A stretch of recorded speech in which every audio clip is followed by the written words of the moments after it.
시골 목사 서양 철학을 걷다 17번째 강의 동영상입니다.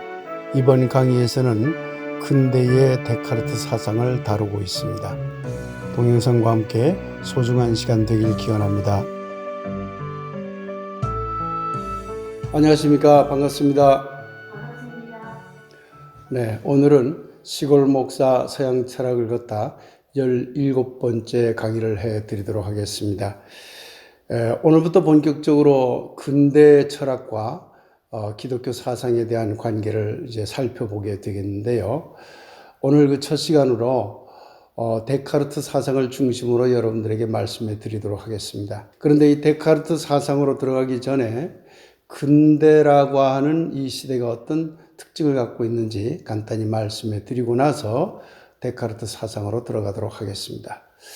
근대는 여러분들이 잘 아는 바대로 중세의 암흑기를 거쳐서 인간의 이성이 중심이 돼서 새롭게 인간의 존엄성과 인간의 자유를 들여다보게 된 그러한 인간과 관련된 어떤 여러 가지 인문학 환경이 활발하게 연구되고 또한 표출된 시기라고 생각하시면 될 것 같습니다. 중세를 왜 암흑기라고 그러느냐면 종교적인 권위, 어떤 신적인 권위에 의해서 인간이 가지고 있는 자유와 인간이 가지고 있는 어떤 존엄성을 신적 판단에 의해서 억압했던 시기이기 때문에 암흑기라고 흔히 얘기하는 겁니다. 그러면 그렇게 종교적인 어떤 권위, 권력에 의해서 인간의 존엄성과 인간의 자유의지가 속박을 받았는데 왜 그러면 그 당시 많은 사람들이 그런 권위에 대해서 저항을 잘 하지 못했을까요?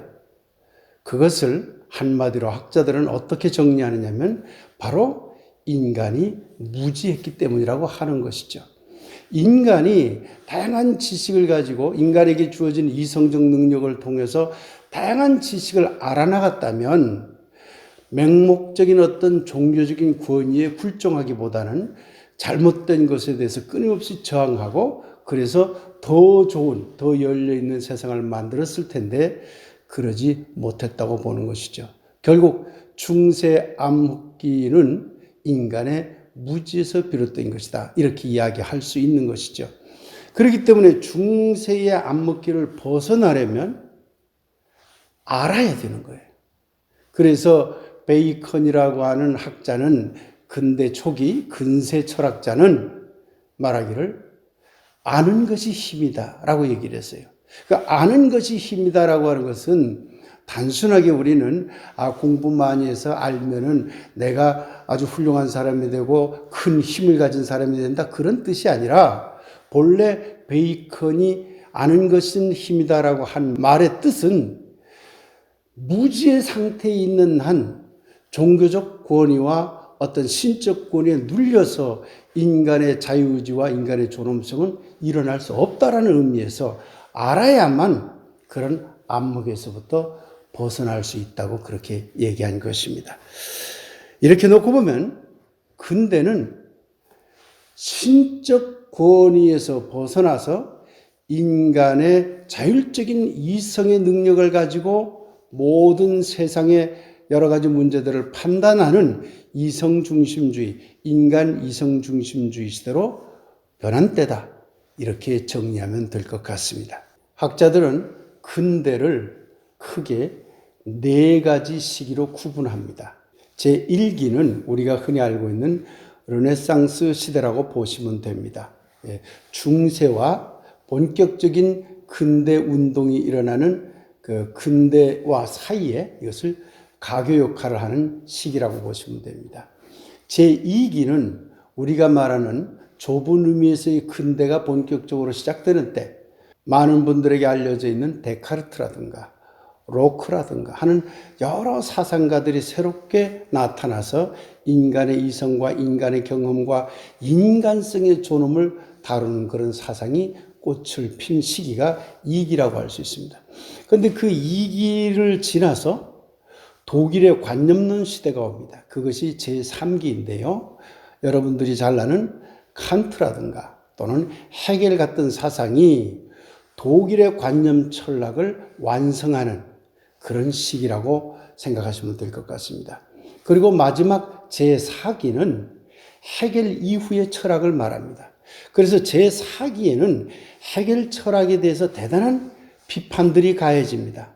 어떤 면에서는 근대의 마지막이면서 동시에 현대를 열기 시작하는 시기가 제4기라고 그렇게 이해하시면 될 것 같습니다.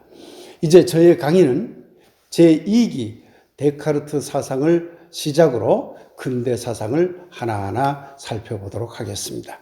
데카르트는 어떤 사람일까요? 여러분이 잘 알고 있으리라 봅니다만은 데카르트는 프랑스 출생의 위대한 사상가입니다. 특히 근대 전반부를 대표하는 그런 철학자라고 할 수 있지요. 중세 암흑을 인간의 이성으로 밝혀내려고 한 그야말로 근대 철학의 초석을 마련한 사람이다. 이렇게 이해하시면 될 것 같습니다. 데카르트의 사상은 이제 중세의 사상을 대체할 아주 전혀 새로운 사상으로 인정받기 시작했고 이 데카르트 사상이 근대 사상의 문을 활짝 열어주었다. 이렇게 생각하시면 될 것 같습니다. 데카르트 사상이나 그 학문의 영역은 대단히 방대합니다. 그래서 제가 그 모든 내용을 다 알기도 어렵고 또 안다 해도 여러분에게 이 짧은 시간에 다 소개해 드리기 어려울 것 같습니다. 그래서 데카르트 사상과 기독교 사상의 어떤 연계고리를 중심으로 해서 이성의 문제, 그리고 정신물질 이원론, 그리고 기계론적 세계관, 그리고 또 하나는 신존재 증명을 중심으로 해서 여러분들에게 말씀해 드리도록 하겠습니다. 먼저 이성에 대한 문제를 말씀해 드리죠. 데카르트 시대로 돌아가서 한번 생각해 봅시다. 과연 확실한 것은 무엇일까요? 데카르트는 그 질문을 던진 거예요, 자기에게. 절대적으로 확실한 것은 무엇일까? 중세는 그 절대적으로 확실한 것을 신이라고 상정을 했습니다. 그래서 신적 판단이 모든 것을 최종 결정한다고 보았죠. 그러나 그러한 생각은 엄밀하게 말하면 신적 판단이 아니라 신의 권위를 빌린 중세 가톨릭 교회의 판단이었죠.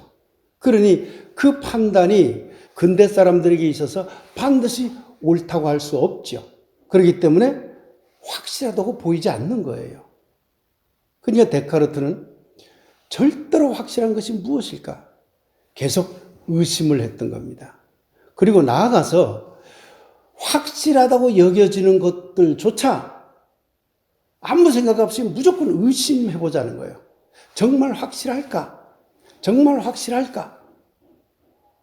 우리 인간이 여기에 이게 존재한다는 것이 확실한가? 여기에 이런 건물이 존재한다는 게 확실한가? 저기 앞에 보이는 밀감나무가 밀감나무라는 것이 확실한가? 모든 것을 의도적으로 의심해보는 것을 방법론적 회의라고 합니다. 방법론적 의심이라는 말이죠. 끊임없이 한번 해보는 거예요. 그러고 나면 크고 많은 차이는 있을지 몰라도 다 조금씩 의심스러운 게 다 있는 거예요. 전부 다. 그런데 이때 데카르트는 무엇을 찾아냈느냐면 모든 것이 의심스럽다 하더라도 딱 하나 의심할 수 없다는 것을 알아낸 거죠. 그건 뭐냐면 모든 것을 내가 의심했는데 이것이 정말일까? 이것이 정말로 존재하는 것일까? 하고 의심했는데 그 어떤 경우에도 바로 그 의심하고 있는 나는 있다는 거예요. 그건 확실히 알 수 있다는 거예요. 그러니 여기 어떤 산술적인 계산된 너무나 확실한 명제라고 하더라도 그걸 의심해보자는 거예요. 1 더하기 1은 2다. 그것이 정말 그럴까 하고 의심해서 그것이 의심되는 부분이 설령 있다 해도 그것 자체를 의심하는 나는 분명히 있다는 사실을 의심할 수 없다는 거예요. 여기에서 나온 것이 매우 중요한 코기토라고 하는 것이죠. 나는 생각한다, 고로 존재한다. 그럼 이때 생각한다는 건 뭡니까? 그 의심 많은 것 자체가 생각이거든요. 그렇게 생각하는 나는 항상 있다는 거예요. 다른 건 다 불분명해도 그렇게 의심하는 생각을 하는 나는 분명히 있기 때문에 이것이야말로 확실한 어떤 절대 판단의 준거가 될 수 있다고 보았던 것이죠. 그러니 이 세상의 모든 것을 판단하는 첫 출발을 데카르트는 어디에 두었냐면 생각하는 나, 의심 많은 나를 절대적인 기준에 놓고 거기서부터 모든 것을 풀어나가고자 했던 겁니다. 이것이 말하자면 코기토 에르고 숨이라고 하는 나는 생각한다, 고로 존재한다라는 그런 말입니다. 나는 생각한다라고 할 때 그 생각은 뭘까요? 그 생각하는 능력을 이성이라고 하는 거죠.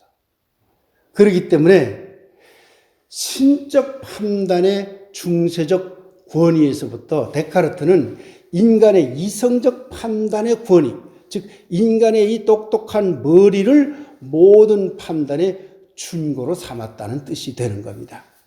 데카르트는 방법 서설에서 뭐라고 이야기했느냐면 내가 모든 것을 의심하는 동안에도 그렇게 생각하는 나는 반드시 있다. 때문에 나는 생각한다, 고로 나는 존재한다라는 원리는 어떤 경우에도 확실한 것으로 인정할 수 있다. 이렇게 얘기를 했습니다. 이 선언이 중세의 신적 권위에서부터 인간의 이성적 권위로 사상적 대전환을 하는 매우 중요한 주장이 되었던 것이죠. 그러니까 데카르트에 있어서 데카르트 철학에 있어서 모든 원리를 찾아나가는 제1의 원리는 뭐냐? 인간의 생각하는 능력, 곧 이성에 있었던 것이죠. 이것을 제1의 원리라고 그렇게 말한 것이죠. 자, 이제 신적 권위에서 모든 것을 판단하던 중세 암흑기를 지나서 인간의 이성을 통해서 무엇을 따져보고 판단하는 시대로 들어왔어요. 인간의 이성을 통해서 이것이 옳은가, 이것이 옳은가, 이것이 틀린가, 이것이 틀린가를 다 따져보자라고 하는 것은 합리적인 사고를 우리들에게 가져다 줍니다. 맞는가 틀리는가 하는 합리적인 생각을 하도록 유도한다는 얘기죠. 그래서 데카르트의 철학을 합리론이라고 하는 겁니다. 데카르트가 주장한 이 이성의 빛이라고 하는 것은 유럽 사회에 굉장히 긍정적인 효과를 가져다 줍니다. 인간의 똑똑한 머리를 통해서 다양한 학문들이 발달했고 다양한 산업이 발달할 수 있었죠. 또한 놀라운 기술들이 개발될 수 있었죠. 뿐만 아니라 인간성을 존중하고 인간의 자유를 크게 확대시켜줬죠. 뿐만 아니라 정치제도나 사회제도나 다양한 문화의 틀도 인간의 이성을 통해서 새롭게 기획되고 새롭게 발전할 수 있는 그런 중요한 토대를 만들어 주었습니다. 그런데 이성의 빛에 부정적인 결과도 있습니다. 그건 뭐냐면 사실 이성의 빛이 밝아지면 밝아질수록 어느 한쪽은 어두운 그림자를 드리우게 돼 있어요. 그 결과 자연뿐만 아니라 인간마저도 대상화하고 도구화해서 인간을 완전히 해체하고 분석하려는 그런 부정적인 효과를 낳기도 했지요. 데카르트의 이런 합리론의 토대를 둔 근대 철학에 대해서 현대 철학자인 프랑크푸르트 학파들은 이것을 강력하게 비판을 했습니다. 이 이성의 빛이 좋은 면이 있음에도 불구하고 굉장히 유럽 사회에 부정적인 영향을 미쳤다고 현대 철학자들은 그렇게 지적을 하죠. 그것은 현대 철학을 다룰 때 여러분들에게 자세하게 말씀해 드리도록 하겠습니다. 데카르트는 나는 생각한다, 고로 존재한다라고 말했어요. 그러면 이 말을 면밀히 들여다보면 인간의 이성적 능력을 매우 중요하게 여긴 철학이라는 걸 알 수가 있습니다. 그런데 인간의 이성이 주인공이라는 얘기잖아요. 주체라는 얘기잖아요. 자, 그러면 인간의 이성이 주체가 됐다는 얘기는 어떤 한 부분은 인간에게 있어서 어떤 한 부분은 주체의 자리에서 밀려났다는 것이 됩니다. 정신이야말로 인간이라는 거죠. 나는 생각한다, 고로 존재한다라는 말은 나는 생각한다라는 그 생각하는 것, 정신적인 것, 이성적인 것이 나를 규정하는 것이라는 거예요. 그러면 나라는 주체는 정신이라는 거예요. 그러면 나라는 육체는 어떻게 되나요? 주체에서 밀려나 버린 것이죠. 이것이 합리론, 이 근대 이성 철학의 큰 문제점이 되었던 것이죠. 그래서 데카르트 자신도 철저하게 정신중심주의, 이성중심주의적인 철학을 폈어요. 나라는 존재는 정신이고 나라는 존재의 그 주체성은 이성이 있다고 봤죠. 그러니까 육체는 분리된 거죠. 주체에서 떨어져 나가 버린 거예요. 그러니 정신은 존중하면서도 육체는 별로 존중하지 않는 그런 사상이 널리 퍼지게 된 것이죠.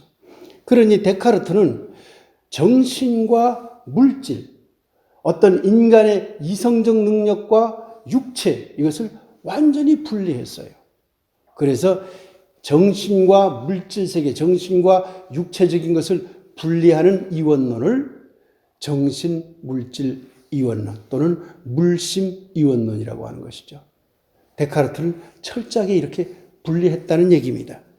그러니 인간의 주체, 앞서 말씀드렸듯이 인간의 주체는 정신일 수밖에 없고 물질적인 것은 편마될 수밖에 없게 된 것이죠. 데카르트는 정신과 육체는 왜 다른가라고 질문을 던지고 세 가지 측면에서 정신과 육체, 정신과 물질을 분리했어요. 첫째는 정신은 스스로 생각한다. 그런데 육체는, 물질은 스스로 생각할 수 없다. 완전히 다른 것이다. 두 번째, 정신은 공간을 필요로 하지 않는다. 눈에 보이지 않는 어떤 세계잖아요. 그런데 물질, 육체는 공간을 반드시 필요로 한다. 세 번째는 정신은 사유하는 것이다. 무엇을 생각하고 새로운 것을 발견하고 몰랐던 것을 알아내고 하는 사유하는 능력이다. 그런데 육체는 사유하는 능력이 없다. 연장하는 것이다. 연장한다는 말은 기계 도구로 활용되는 것이다. 그 말입니다. 우리가 도구를 연장이라고도 하잖아요. 그러니까 도구처럼 사용되는 것이지 이것 스스로가 사유하는 그런 것이 아니라고 보는 것이죠.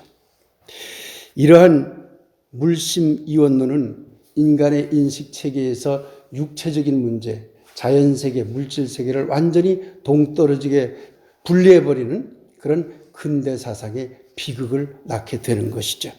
정신과 물질, 영혼과 육체, 하늘과 땅, 천국과 지옥, 남자, 여자, 선과 악, 참과 거짓 등등 모든 것을 이원적 대립으로 보려는 경향이 중세에서부터 아주 강화됐지만 여전히 근대 철학에서도 이런 이원론은 굉장히 강화되었던 것이죠. 어떤 면에서는 중세보다도 더 강화되었다고 볼 수 있을 정도입니다.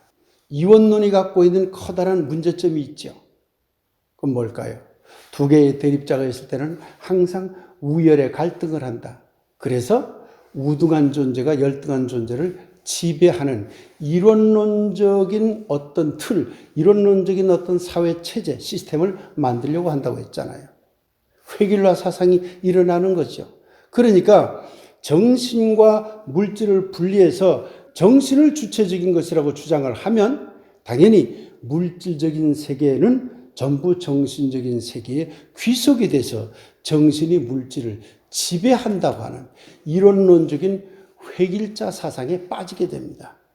이것이 근대 이성 철학이 가진 큰 문제점이었죠. 중세와 근대가 신적 권위에 의한 판단, 인간의 이성적 능력에 의한 판단이라고 하는 판단의 성격이 달라졌음에도 불구하고 획일적인 동일자 사회를 추구했다는 점에서는 동일한 철학이라고 그렇게 비판할 수 있는 여지가 생겨버린 것이죠.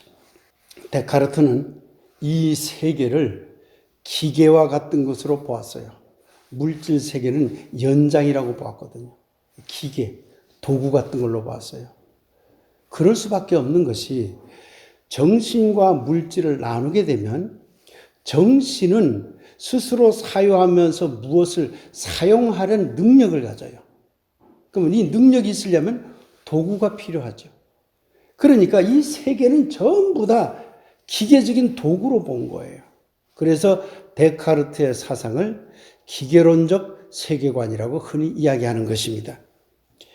이 세계에는 당연히 정신이 없는 것이죠.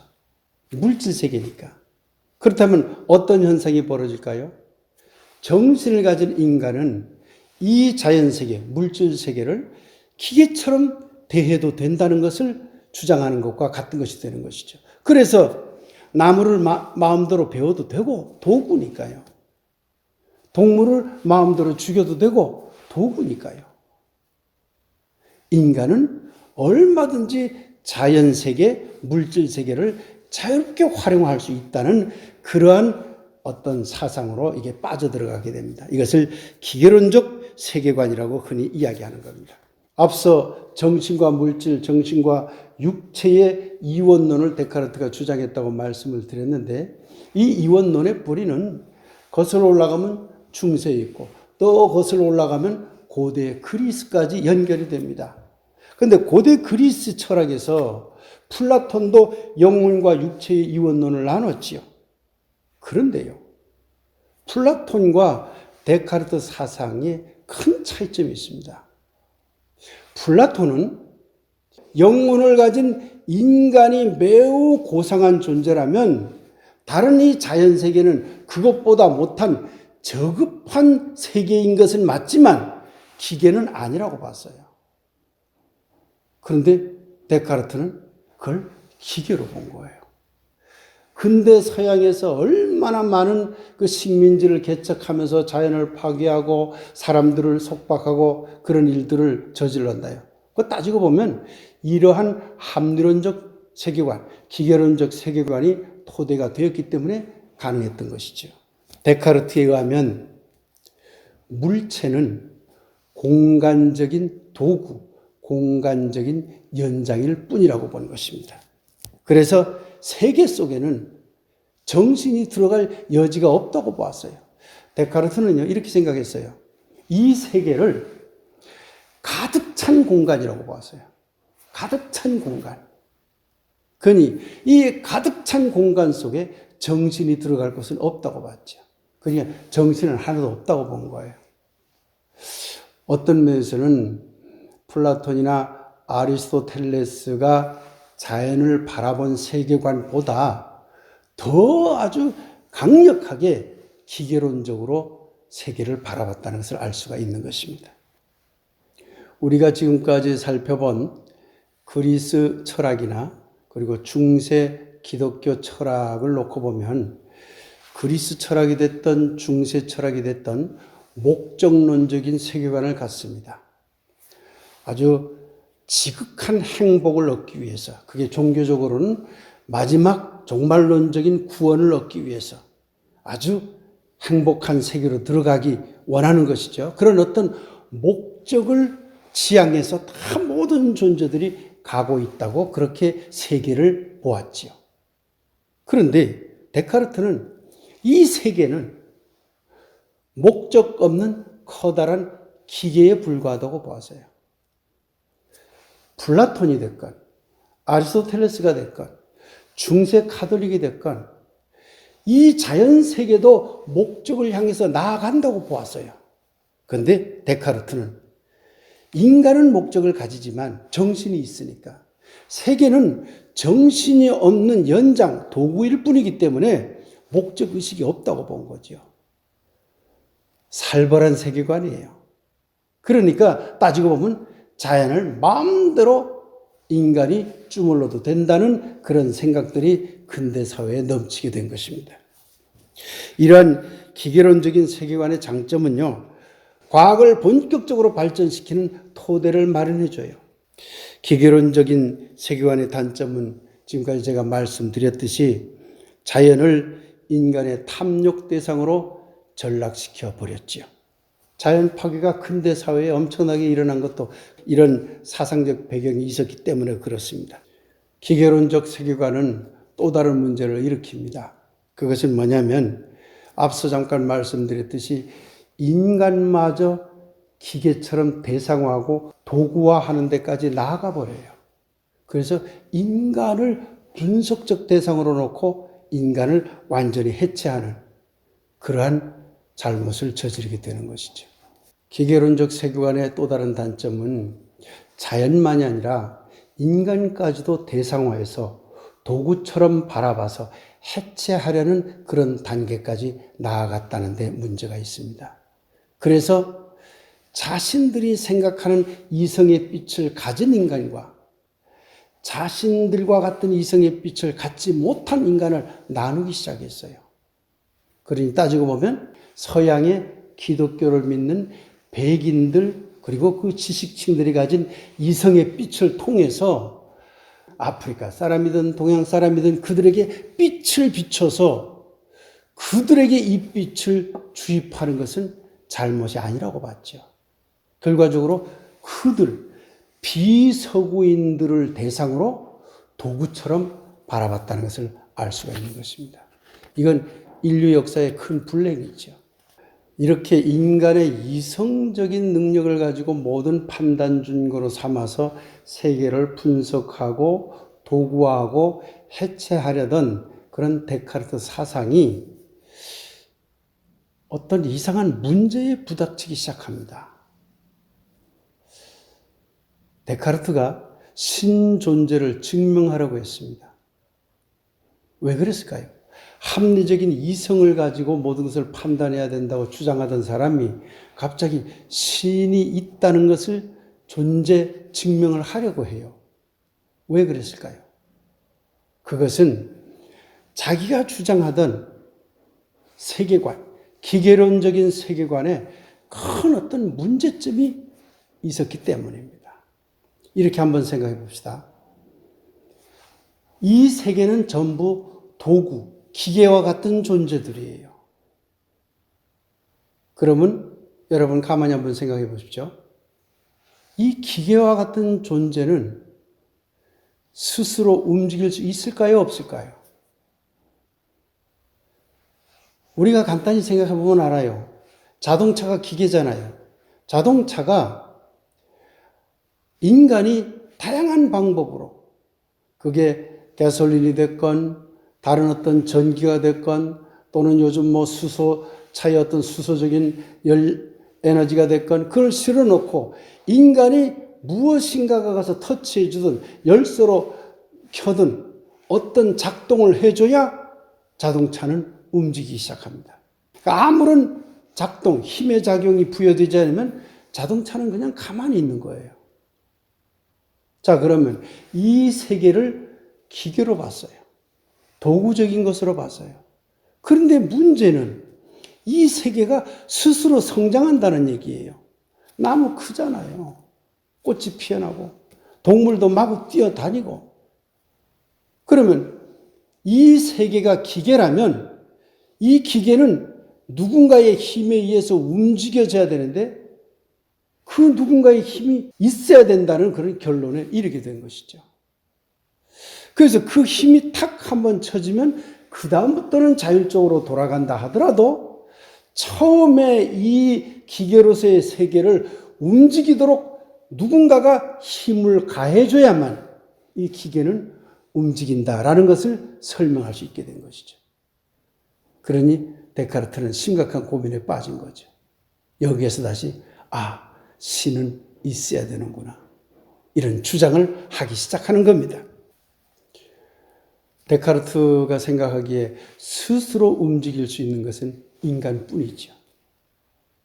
그런데 저 바깥에 있는 나무들이 됐건 또 저 숲속에 있는 동물이 됐건 스스로 움직인다면 그들이 스스로 움직이는 것은 그들에게도 이성적인 능력이 있다는 것으로 그렇게 해석할 수밖에 없는 것이죠.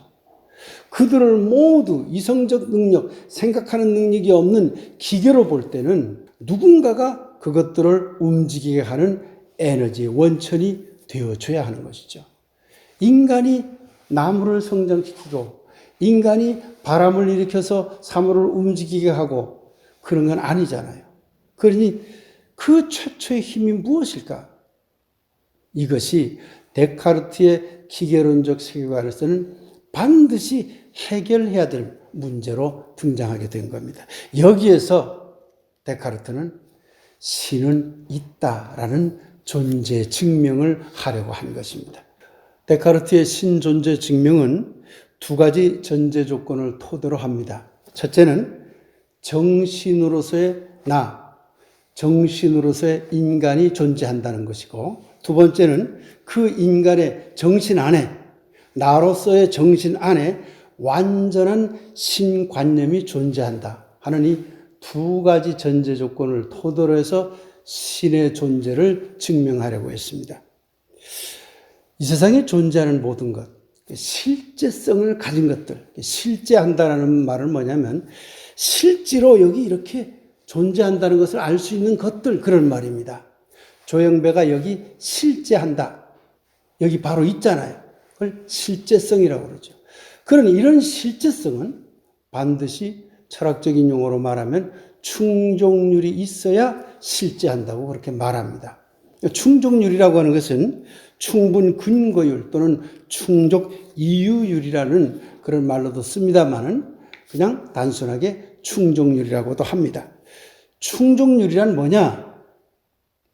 어떤 것이 실제하려면 그것이 실제할 수 있도록 하는 충분한 어떤 근거, 충분한 어떤 이유가 있어야만 반드시 결과로서의 실제가 나타난다는 것이죠.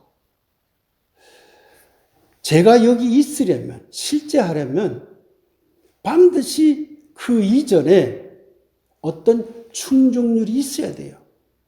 그것이 뭘까요? 조영배라는 한 인간이 여기 실제하려면 그것은 그 이전에 저의 아버지와 어머니가 반드시 있어야 되는 것이죠. 그러니까 어머니와 아버지가 있어야만 내가 존재하는 거예요. 그 앞에 충분한 이유가 있어야만 내가 존재하는 거예요. 이것을 충족률이라고 합니다. 그런데 원인으로서의 어떤 실제, 아버지와 어머니겠죠? 결과로서의 나의 실제, 이 두 개는 전혀 뒤바꿀 수가 없어요. 원인과 결과를 뒤를 못 바꾸는 거죠. 다시 말하면 딸이 엄마를 낳을 수는 없는 거예요. 엄마는 딸을 낳을 수 있지만 딸은 어떤 경우에도 엄마를 낳을 수가 없어요. 이 충족률의 개념을 잘 이해하면서 데카르트의 신존재 증명을 여러분들이 한번 따라와 보시기 바랍니다. 데카르트는 이렇게 주장했습니다. 인간이 가지고 있는 신관념은 완전하다. 완전한 것이죠. 인간이 관념적으로 생각할 수 있는 그 신에 대한 개념은 완전한 것이다.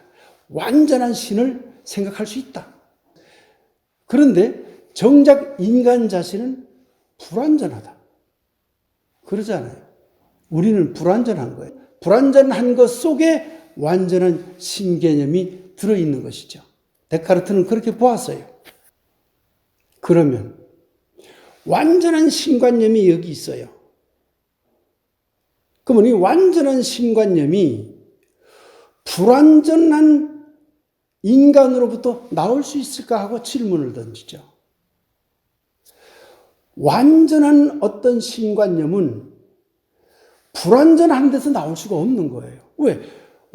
불완전한 것에서 어떻게 완전한 것이 나옵니까? 완전한 것에서 완전한 것이 나오고 완전한 것에서 불완전한 것이 나올 수는 있으나 불완전한 것에서 완전한 것은 나올 수가 없는 거죠. 자, 그렇게 되면 어떤 주장이 가능할까요? 불완전한 인간 정신 속에 완전한 신개념이 있는데 그 신개념은, 신관념은 완전한 어떤 존재로부터 올 수밖에 없다. 불완전한 인간 스스로 그것을 표출할 수 없다. 그러니 완전한 그 어떤 분, 어떤 것, 그것은 반드시 있어야만 인간 속에 있는 완전한 신개념을 설명할 수 있다. 따라서 신은 존재한다. 이렇게 설명한 것입니다. 그것도 그럴듯하네요. 그러나 이러한 데카르트의 신존재 증명은 많은 면에서 오류를 갖고 있습니다. 데카르트의 이러한 신관념은 결국요, 플라톤이나 아리스토텔레스식의 최고의 이데아, 부동의 동자를 원하는 이론과 거의 비슷하게 되돌아가 버린 거예요. 이렇게 생각해 봅시다. 어떤 신이 있다고 쳐봅시다. 그게 완전한 분이라고 생각해 봅시다. 근데 그 완전한 분이라는 실제, 그분의 실제하고 우리가 완전하다고 생각하는 신관념이 이꼴이 될 수 있을까요? 이꼴이 될 수가 없죠. 완전한 신관념이라고 하는 것은 완전한 신을 경험해야만 완전한 신관념을 알 수가 있어요. 그런데 완전한 신에 대한 경험은 그 누구도 할 수 없죠. 그러니 출발부터 이 존재 증명은 틀린 것이라는 것을 알 수가 있는 것이죠.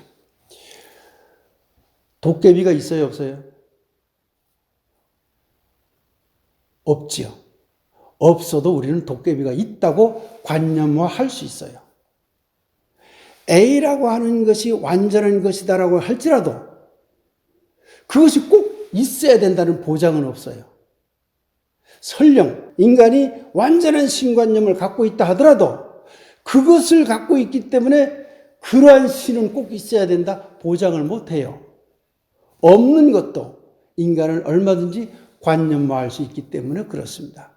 그러니 데카르트의 이러한 신존재 증명은 오늘날 신학자들이 이것을 받아들이거나 그러지는 않습니다. 그러나 한편 생각해 보면 얼마나 급했으면 이런 신존재 증명을 하려고 했을까?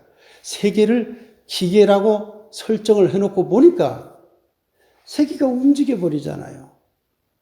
기계가 스스로 움직이지 못하는데 그냥 누군가가 와서 툭 하고 쳐줘야 되는 힘이 있어야 된다. 반드시 그 필요하니까 신을 다시 끌어들이려고 하는 그러한 어떤 오류를 범한 게 아닌가 그렇게 생각이 됩니다. 지금까지 데카르트 사상을 이성의 문제, 그리고 정신물질 이원론의 문제, 그리고 기계론적 세계관의 문제, 그 다음에 신존재 증명이라고 하는 네 가지 관점에서 여러분들에게 말씀해 드렸습니다. 데카르트는 인간의 주체를 생각하는 능력으로 보았어요. 그래서 정신을 매우 중요하게 여겼고 물질을 기계론적인 것으로 바라다 보았죠. 그러다 보니 기계론적인 이 세계의 움직임을 신존재 증명을 통해서 신이 첫 힘을 부여해 준 것으로 그렇게 설명한 것입니다. 이러한 데카르트의 사상을 기독교적 관점과 연계해서 잠시 살펴보도록 할게요. 중세는 모든 판단의 준거가 신적 권위였어요. 그런데 이제 인간의 이성적 권위에서 판단을 해나갔습니다. 바로 이 점은 중세의 신적 권위에 짓눌려 있던 인간의 어떤 자유와 인간의 존엄성을 크게 확장해 주었다는 측면에서 매우 긍정적인 그런 사상이라고 할 수 있는 것입니다. 중세의 기독교의 불합리성을 많이 밝혀준 것이죠. 그런데 정신과 물질로 나누는 데카르트의 세계관은 중세의 종교적 이원론보다도 더 강하게 이원론적인 세계관으로 빨려 들어가 버렸어요. 이런 측면은 참 아쉬운 점이죠.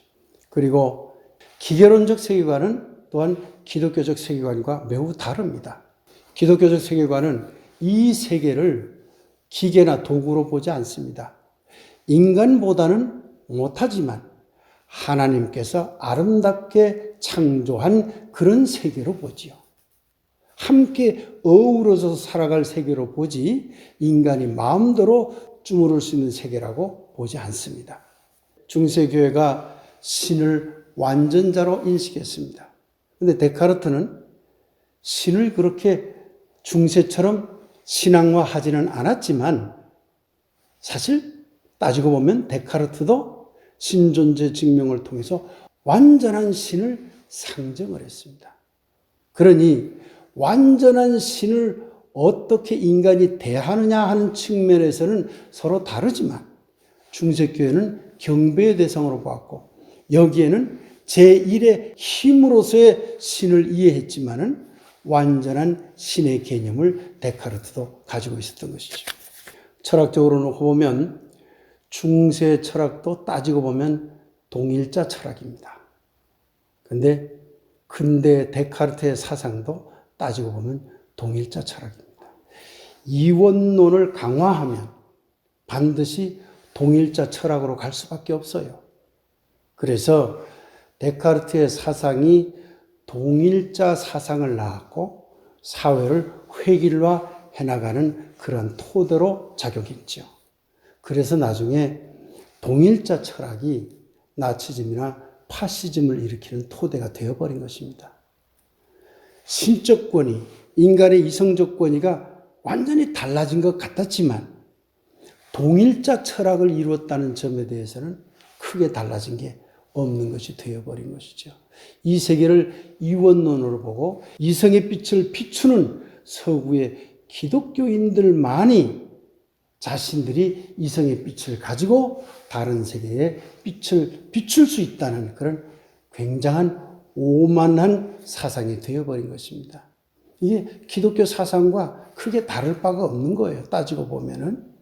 자기들은 이성의 빛을 가지고 있고 자기 이외의 다른 인간 종족이나 다른 자연 세계는 이성의 빛이 없다고 보았으니까 당연히 아프리카 사람들을 잡아서 노예로 삼아도 도리어 그들에게 이성의 빛을 조금씩이라도 나눠줄 수 있었다는 데 대해서 감사해야지 그들을 노예로 삼은 것은 잘못이 아니다. 이러한 주장을 하게 된 것이죠. 데카르트의 이런 사상은 그 이후에 많은 합리론적인 사상가들에게 큰 영향을 주어서 유럽 사회의 이성과 관련된 합리주의적인 사상이 대단히 발달합니다. 이런 유럽의 대륙에서 합리론적인 그런 사상이 발달할 때 영국에서는 또 다른 사상이 나타납니다. 그게 바로 이른바 경험론이라고 하는 것입니다. 다음 시간에는 존 로크의 경험론을 중심으로 해서 여러분들에게 강의해 드리도록 하겠습니다. 오늘 데카르트의 사상을 간략간략하게 요약을 해서 여러분들에게 말씀을 드렸습니다만은 좀 더 깊은 것을 알고 싶은 분은 시중에 가면 데카르트와 관련된 그런 책들이 아주 넘쳐납니다. 보통 전문가가 아니더라도 읽을 수 있는 교양서적으로서의 데카르트의 사상을 다룬 그런 책도 많이 있기 때문에 시중에 가서 책을 찾아서 읽어보시면 큰 도움이 되리라고 생각합니다. 오늘 강의는 이것으로 모두 마치도록 하겠습니다. 감사합니다.